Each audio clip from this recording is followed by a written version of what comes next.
Look, I know what you're thinking. This Evolution Cup has been in the GBL rotation before, and it is a very constricted meta. There's so few viable Pokemon around. But hear me out. I actually think this is one of the better metas that Niantic has come up with, because my metric for a good cup has always been how much play do all the top Pokemon have against each other.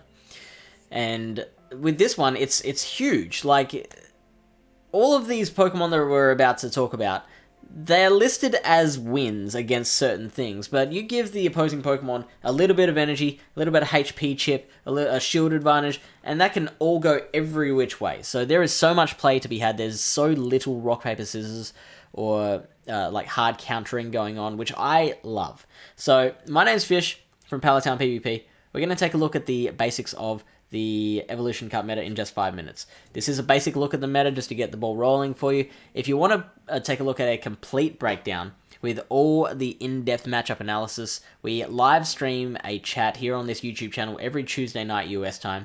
You can check out the link to this week's chat here, or you can click up there. Here meaning into the description, or you can click that link. Anyway, in the meantime, here is your basics, and you can basically summarize the meta with Vigoroth, Dragon, Ghost, and things that counter those three things.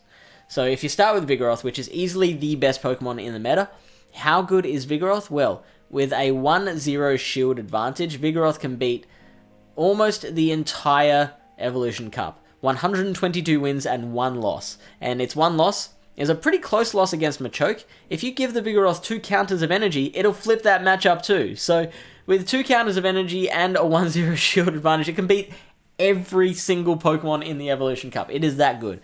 The combination of counter and body slam is so potent in this cup. It can beat Ghosts as well, which you wouldn't think for a normal type, but it can.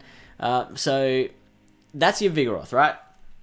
Then you've got Dragons, and there are 3 that you want to worry about, and that's Zweilous, which doesn't do well against Vigoroth because of the weakness to counter, but does very well against the Ghosts, aside from the fact that both of the relevant Ghosts have Ice Punch, which we'll talk about in a second. Hakamo-o, a pretty decent Vigoroth counter with that Brick Break that actually comes in handy here. It's not a great move, but it does do pretty well in the Vigoroth matchup. And then Dragonair, which is interesting against Vigoroth because it wins against it with shields up because of Dragon Breath, but it loses with shields down because of Body Slam. So that's an interesting matchup. In theory, Zweilous can Dragon Breath down both Hakamo-o and Dragonair from starting HP. It is a risky move to do that because you're coming out with like 16 HP left. You do have a Dark Pulse ready, but you're basically either going to have to throw straight away or switch out straight away and kind of bring in the Dark Pulse at the end to try and snipe someone. The thing that I think, like, the application of that knowledge that I think is most handy is in the end game situation. If, like, you've got just your Zweilous left and they've got just Dragonair left and you've both got a shield in hand or something, then you know that you don't have to try and take that last shield. You can win that matchup just by Dragon Breathing down all the way from there. So then you've got your Ghosts. Dusclops and Haunter are the 2 that you want to worry about. Don't think you want to run Lampen. Dusclops has a few options with its fast and charge moves. So you can run Hex or Feint Attack. And you can run Ice Punch, Poltergeist, Return, or Shadow Punch. My personal favorite moveset is Feint Attack with Ice Punch and Return. You are not having much of a problem with Zweilous with that moveset. The Feint Attack allows you to farm down a Haunter depending on the Haunter's moveset. With that moveset, you are struggling against an opposing Dusclops, but that's really the only time that you'd wish that you had Poltergeist on your Dusclops is against an opposing Dusclops. Haunter, I was running mine last cycle with Shadow Claw, Ice Punch, and Sludge Bomb, because the Sludge Bomb will one-hit KO most Vigoroth. Only like a rank 1 can just survive barely. You've got to actually worry though about 5 counters and a body slam from a Vigoroth will take out a third of a Haunter's HP. So don't get complacent if you're if you've locked your Haunter against a Vigoroth, because the Vigoroth can still flip that matchup. It's crazy, right?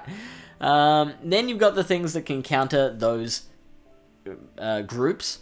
The first one here is Golbat, which double resists the Vigoroth counter, but those body slams do add up, and you're not really doing much damage back with wing attacks and poison fangs. You can run return, and that will greatly improve your matchup against the Vigoroth and also the Zweilous, but then you're really struggling against the ghosts, so keep that in mind.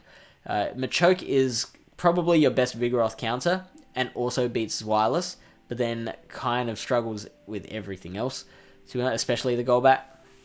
You've got, don't worry about Piloswine. You've got Chansey for your timeout strats, of course. You can consider running Hyper Beam instead of Dazzling Gleam. Charger Bug is interesting with its fast move. You need Spark to be able to counter the Haunter, but you need Bug Bite to be able to counter the Vigoroth. You got Celio, which is a great Dragon counter. And the last one I'll mention is Alolan Graveler, which can beat a Vigoroth if it successfully baits a Rock Blast in the one shield and then lands a Stone Edge after that. So that's it for Evolution Cup. Let me know what you plan to run. Join in the conversation. Maybe help out someone else who might be seeing this and is looking for team ideas. Good luck with your Evolution Cup battles.